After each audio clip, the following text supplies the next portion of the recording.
Okay, welcome to our shir, and it's a special time of the year. We're right before Pesach, Baruch Hashem, and Rosh Chodesh Nissan's coming up, and Rosh Chodesh benching of Nissan, so all of the excitement of Pesach is upon us. So I thought it would be a good time, at least a little bit, to say a few things about the Haggadah Shel Pesach, which we, Baruch Hashem, have the schus to do each year. So let's start out a machshava that I had, and I'd love to hear what anybody has to say about it. Please, send me emails. Labish Becker at gmail.com, and tell me if you'd like it. We're talking about the Rasha, and from the Haggadah, we'll read it.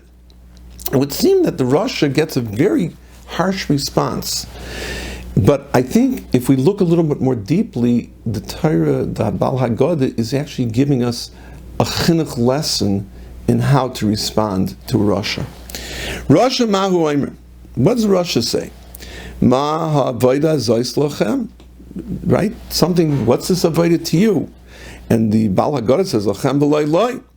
Ulefi shahaitzi is atzim min ha-klal, because he was mitzvah himself the klal. Kafir Becker.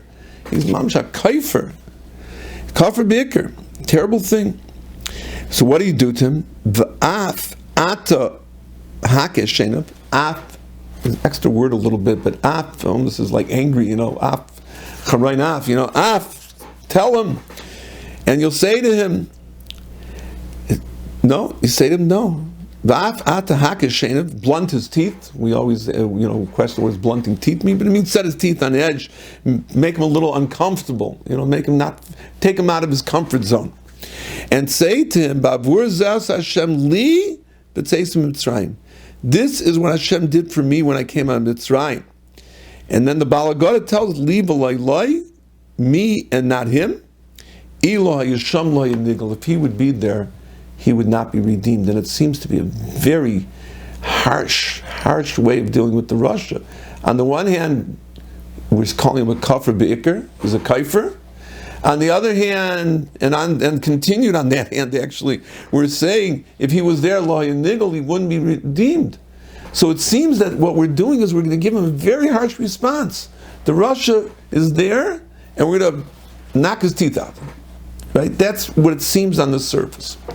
But I think if we look a little more deeply, we find something adarabah, something very beautiful in how to deal with the Rasha.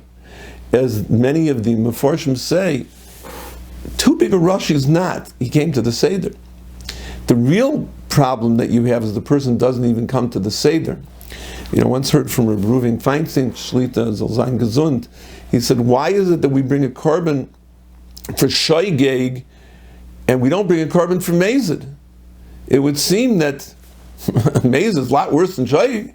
If you have to have a kapara for shoygeg, for inadvertent or mistake, kol shekein v'kal v'chayim, you should have to have a korban for mazid. Said no. In some ways, a shoygeg is worse than a mazid. Says, let's say you have a classroom, you're a teacher, and the person, one of the kids, acts out. He's always acting out. Rabbi, that, and he drives you nuts, but he's involved, he's in the class, he's even defying you, he's saying, Rabbi, I don't like that shot, no good, but he's there for you.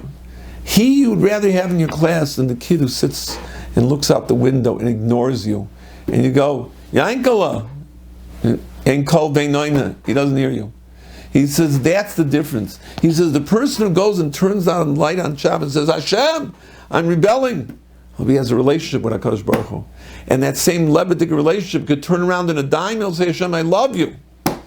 But the one who ignores it and he turns on the light on Shabbat because he isn't paying attention to Shabbos at all, that's harder.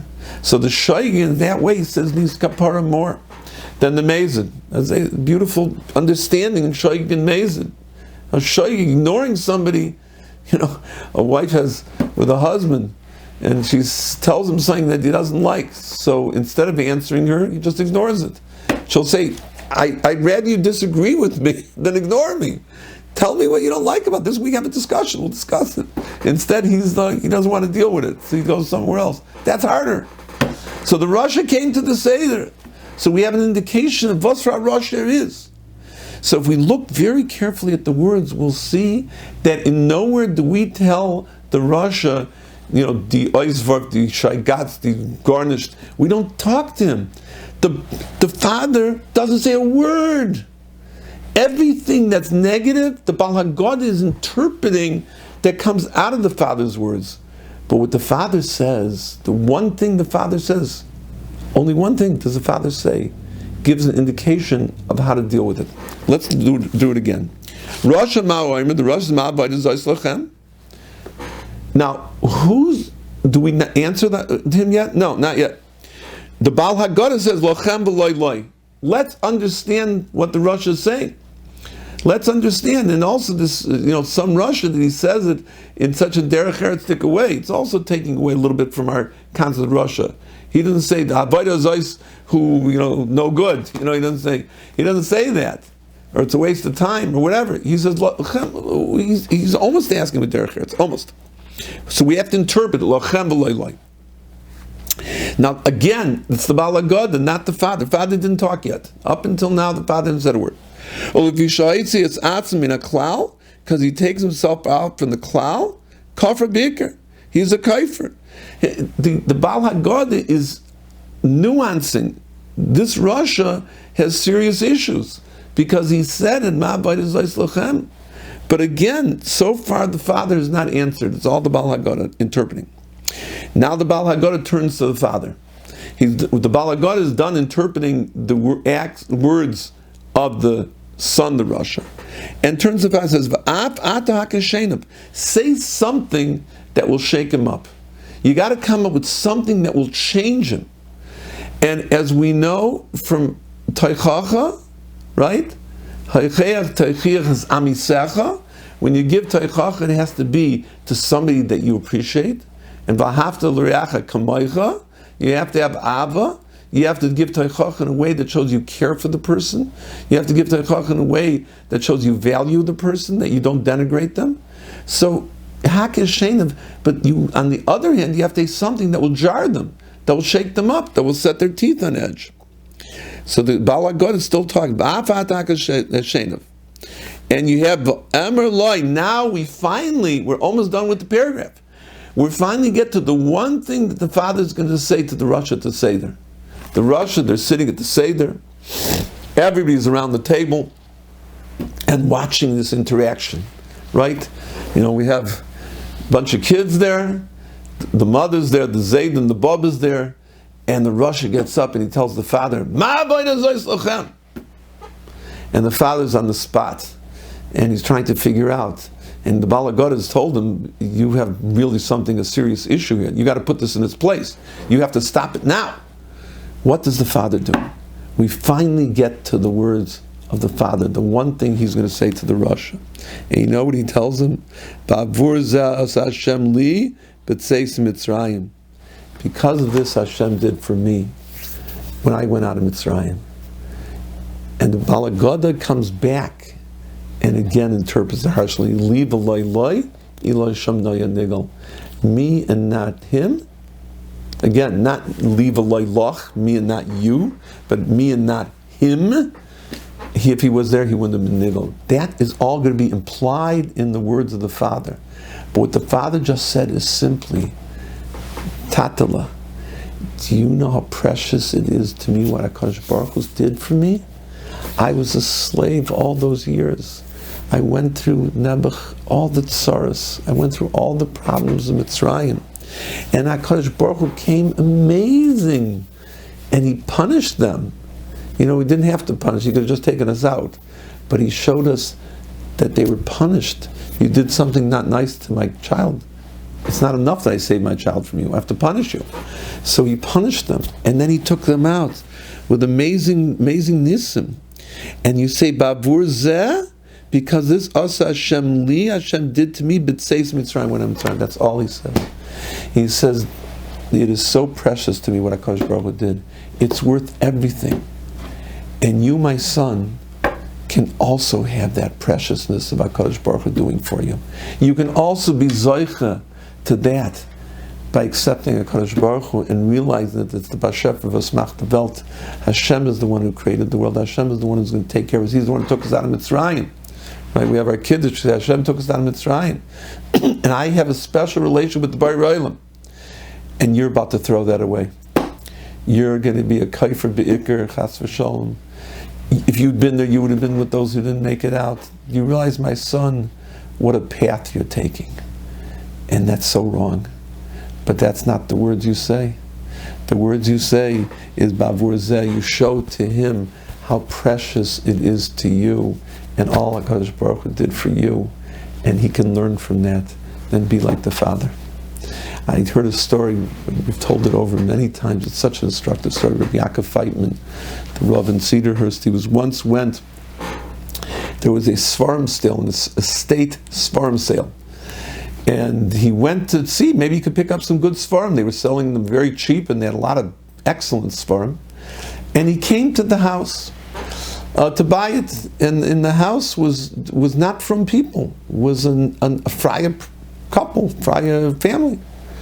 And he's a little puzzled. All these Svarim are real, solid, yeshivish, good Svarim.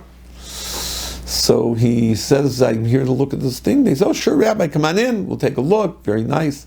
He goes in his beautiful, magnificent, well-appointed library, office library. We'd all be jealous for Svarim up until the wall, all over the place. And he says, well, let me look at some of the Svarim.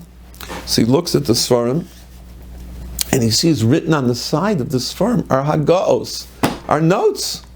And they're good. And they're perceptive. And it was written, obviously, by a real scholar, real Talmid Chacham, of somebody who mamish knew what he was talking about. And he was astonished.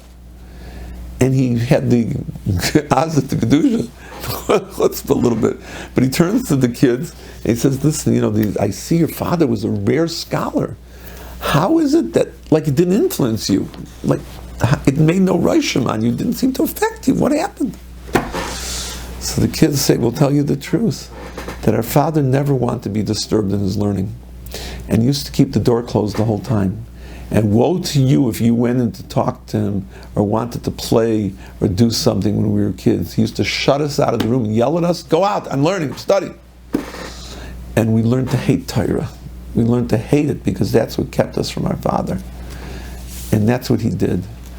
So he said that's why they weren't from. And he says it was such a tragedy.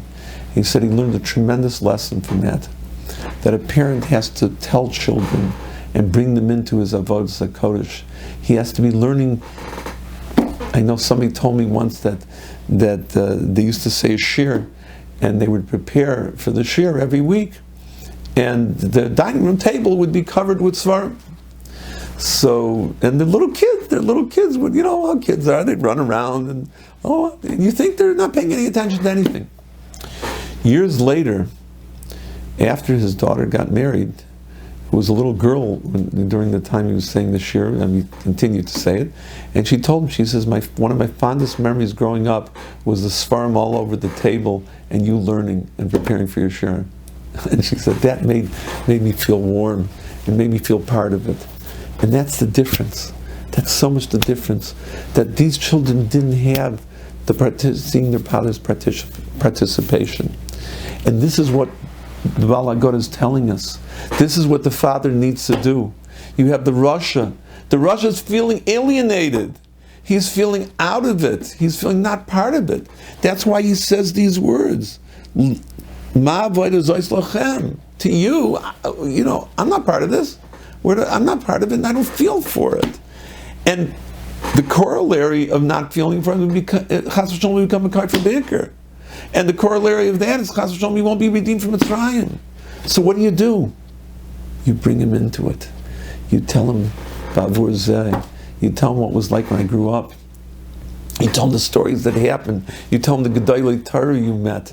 That, the person when he was a child, I met this gadol, I met that gadol. I had this person do chesed for me, I did that chesed for that. You talk about all of the things that Yiddishkeit brings you. Talk about how you grew up, the Shabbos Suda when you were a kid, what it was like. Bavur zeh asa Hashem li b'tzeis Mitzrayim. That is the tikkun for the Rasha. Just saw recently, they asked Rav Shmuel Kamenetsky, Zayin Gesund. They said, what do you do when a kid misbehaves? So he said, you give him hugs and kisses. So the person asking must have been a little bit taken aback. So he said, what if he misbehaves some more? So he says, well, you're giving me more hugs and kisses. He says, give him, shake it, sing him out, just, it doesn't work. It doesn't work. Obviously, there's sakana involved, somebody runs into the street, we're not talking about that. But a kid is going to grow more from the ava of the parent. A kid is going to go more from the seeing the parent and dealing with the parent. That's what children want, that's what children love. So the Baal HaGoda tells us, that's what you tell them, that's what you tell the Rosh. Ma avoda zois lachem. And maybe that's why the Rosh is next to the Chacham. One of the big questions that is asked is when we think of the four sons, the order is a funny order. The Chacham, of course, comes first. He's obviously the scholar of the family. He's the Talmid Chacham. He's the tzaddik, right? And then you'd say, okay, next should come the Tam. He didn't do anything wrong. This way, that way. The Rosh should be the last guy. Why does the Rosh come so close to the Chacham? So the Mepharshim answer, because the Rosh has a capability. He has talent. The Rosh is mamish. And if you turn him around, he could become the Chacham. He could be tomorrow's Chacham. How many people do we know that are some of the biggest Talmidei Chachamim, and hear stories of them, what they went through as kids, what they went through as young adults. They went through the matzavim. They went through problems. Everybody does. But they became who they became. And so much of that is the fact that they had parental nurturing and nurturing from others and positive reinforcement and a sense of tying into the history of Klal Yisrael. When you say Bavur Zas Hashem Li B'Tzeis Mitzrayim, you're talking about you're part of the Messiah. You're part of the millennial-long journey of Klal Yisrael, which has outlived and outsurvived every other ummah on this face of this earth and will continue to do so. Right? Klal Yisrael's Nitzchias. Netzach Yisrael Lo Yishaker will always be there. Klal Yisrael will always be. Go through problems. Not going to say no. But Klal Yisrael will always be there. And by saying Bavur Zas Hashem Li, not only talking about your personal journey and bringing your child into the personal journey, you're bringing them into the journey of Klal Yisrael, the exciting Klal Yisrael of the whole world. That you're part of that. You're not just yourself. You're part of Hashem. You're part of your parents. You're part of all of Klal Yisrael. So Levi, that Rasha turns around, and before you know it, he's the Chacham. So therefore the Rasha near the Chacham. Because surprise, he's got more to do with the Chacham than the Tam, the Elisha, which Halavai, never, let's see if we can get him to some sort of Madrega. But the Rasha is a Knak. Unfortunately, he's knocking in the wrong direction. Turn him around, he'll go in the other direction. I remember Keller, my Rosh Shivas, that's all. So he used to talk about if you're standing, somebody was standing on a subway platform, and he was getting very upset that the train didn't come on time. So a train pulled into the station. So the guy standing next to him said, what have you been so nervous about the train not coming? You had this big appointment and you keep talking about the train not coming. The train, get on it! So he said, yeah, there's a problem. The train's going in the wrong direction. It'll take me farther away from where I'm going. But if I get in the right direction, I'm good. So let's think of the Chacham's on the train in the right direction. The Rasha's on the train in the wrong direction. But if he gets off the train in the wrong direction, he can just as easily get on the train in the right direction. Salavai, we should all be zoiche when we read the Haggadah and we read the Rasha to remember that we can change people's lives, especially our children, especially our Talmidim, and those who rely upon us. All we have to say, Bavur Zeh, As Hashem Li, B'Tzeis Mitzrayim. So have a Shabbos Mevarchim, have a Gittin Rosh Chodesh, and in Yitzhak Hashem, Be'ez Hashem, next week, we'll continue our journey into the wonderful, wonderful Haggadah Shel Pesach.